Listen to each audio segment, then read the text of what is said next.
Shalom, Bapak, Ibu, Saudara-saudari yang dikasihi Allah. Bersyukur Tuhan pertemukan kita hari ini untuk merenungkan firman bersama-sama. Sebelumnya, mari berdoa, mohon berkat hikmat daripada Allah. Mari kita berdoa. Ya Tuhan, kami bersyukur untuk berkat sehat dan pemeliharaan Tuhan bagi kami dan keluarga.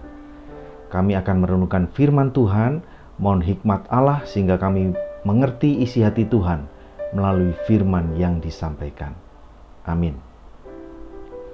Pembacaan firman pada hari ini terambil dari Ayub pasal 33 ayat 14-18. Karena Allah berfirman dengan 1-2 cara, tetapi orang tidak memperhatikannya. Dalam mimpi, dalam penglihatan waktu malam, bila orang nyenyak tidur, bila berbaring di atas tempat tidur, maka ia membuka telinga manusia dan mengejutkan mereka dengan teguran-teguran untuk menghalangi manusia daripada perbuatannya dan melenyapkan kesombongan orang, untuk menahan nyawanya daripada liang kubur dan hidupnya daripada maut oleh lembing. Amin. Semesta berbisik. Hari itu adalah hari Jumat di akhir pekan seperti biasanya. Selepas kerja saya memacu kendaraan dari Surabaya pulang ke Kediri. Yang berbeda dari hari biasanya, saat di perjalanan tiba-tiba ada sepeda motor yang mendahului kendaraan saya dan untuk beberapa lama konsisten berada terus di depan kendaraan saya sedemikian rupa sehingga saya sulit mendahuluinya. Kalau saya akan manuver ke kanan untuk mendahului, dia juga mengarahkan motornya ke arah kanan. Seolah saya tidak diperbolehkan untuk mendahuluinya padahal jalan cukup lengang dari dua arah. Hal ini berjalan cukup jauh sampai beberapa kilometer. Sampai akhirnya saya berhasil mendahului dengan memperhitungkan cukup jarak. Karena saat saya akan mendahuluinya, tampak di kejauhan ada truk tronton dari arah berlawanan melaju di depan saya. Yang terjadi berikutnya adalah di luar dugaan saya. Setelah saya berhasil mendahului motor tersebut dari arah berlawanan, saat tepat saya akan berpapasan dengan truk tronton tersebut, tiba-tiba dari arah belakang truk tronton ada satu mobil pickup yang menyalip truk tronton tersebut dan persis di hadapan kendaraan saya secara frontal tanpa ada tanda-tanda untuk membatalkan mendahului truk tronton. Padahal haluannya menurut saya tidak cukup bagi pickup itu untuk mendahului truk tronton karena dari arah berlawanan ada kendaraan saya.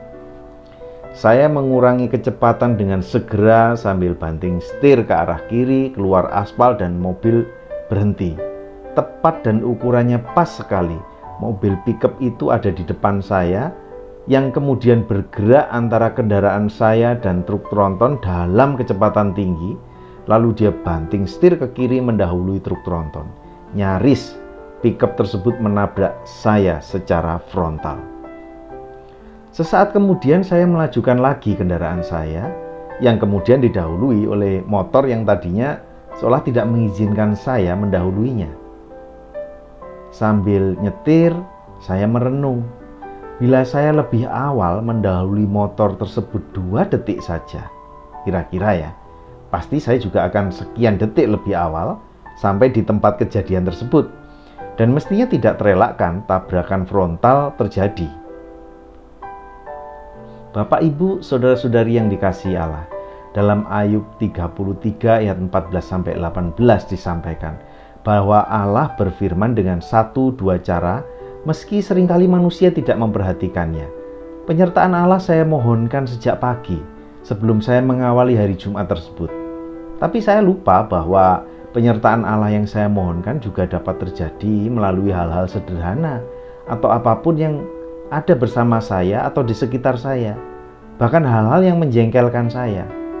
Penyertaan Allah tidak hadir dalam bentuk ilahi yang spektakuler dan memerintahkan saya untuk mengurangi laju kendaraan saya waktu itu. Tapi penyertaan Allah hadir melalui pengendara motor yang mungkin juga tidak dia sadari kendaraannya menghalangi saya untuk mendahuluinya. Hal seperti ini sering kita alami, bukan? Kita sering kali lupa bahwa semesta alam termasuk di dalamnya adalah lingkungan alam ini, lingkungan sosial, termasuk cuaca, makhluk hidup, dan apapun dalam semesta ini adalah dalam kuasa Allah. Allah hadir bersama dengan kita dalam penyertaannya melalui semesta ini, melalui orang-orang yang ada di sekitar kita, keluarga, istri atau suami, orang tua, anak, famili lainnya, rekan kerja, bahkan juga target kerja, orang yang berkendara di sekitar kita berkendara, rekan bisnis kita, kompetitor bisnis kita, dan siapapun juga, melalui situasi kerugian atau keuntungan, melalui kondisi sehat maupun kondisi sakit, melalui kepemilikan atau kehilangan saat kita terjaga atau saat kita tidur. Allah menyatakan kuasanya dan penyertaannya melalui semesta ini. Kiranya kita dapat belajar untuk lebih peka terhadap maksud Allah yang mungkin disampaikan melalui semesta ini, di mana kita hidup tinggal di dalamnya. Mari kita berdoa. Tuhan Yesus, kiranya Tuhan menolong kami untuk peka terhadap penyertaan-Mu yang Engkau bisikkan melalui semesta ini.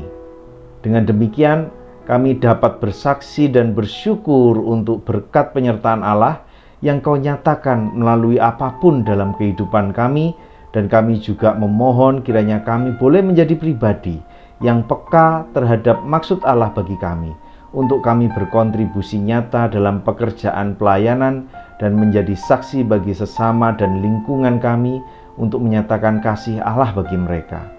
Kami doakan setiap pribadi yang melayani Tuhan sepenuh waktu maupun tidak sepenuh waktu melalui berbagai lembaga dan media. Kiranya pelayanan yang dilakukan menolong orang-orang percaya dikuatkan imannya, dan yang belum percaya dapat membuka hatinya untuk Kristus. Amin. Terima kasih Bapak, Ibu, Saudara, Saudari. Tuhan Yesus memberkati.